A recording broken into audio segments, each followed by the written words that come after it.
What are the challenges going forward? Is it more data? Is it more organizational? Is it an inability to get the technology into the environment? Where do you see the operating challenges, if you will? Yeah, there are a number of if you like areas where companies may feel compromised around this, and I mean you said a couple of them. So data is the obvious. It's the obvious place to start, right? Data can be siloed, data can be inconsistent. You're not utilizing all the different data signals that's available to you.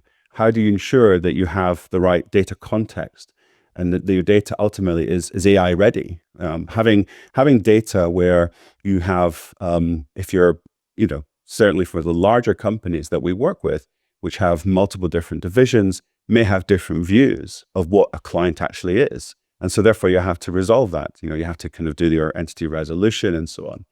So having contextualized data that's resolved and presented and effectively is AI ready, and data that is well governed as well, is super important.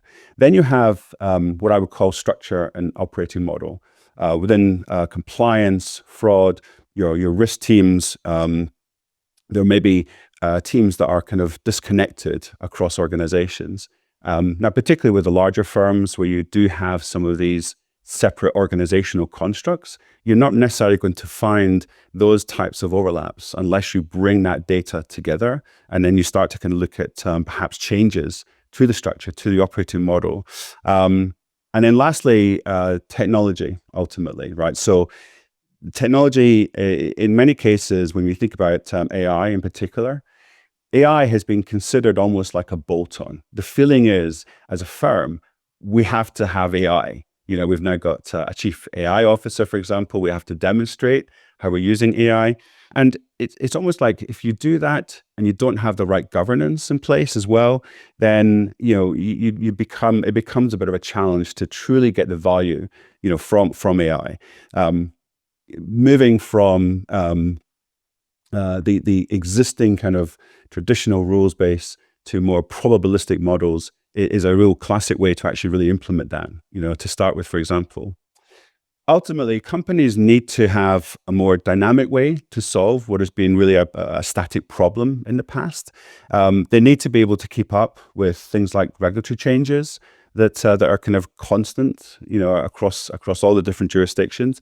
They need to continuously manage the threat landscape as well, which is, constantly changing. And you think about some of the big macro threats that we're all facing, continuously changing on a daily basis.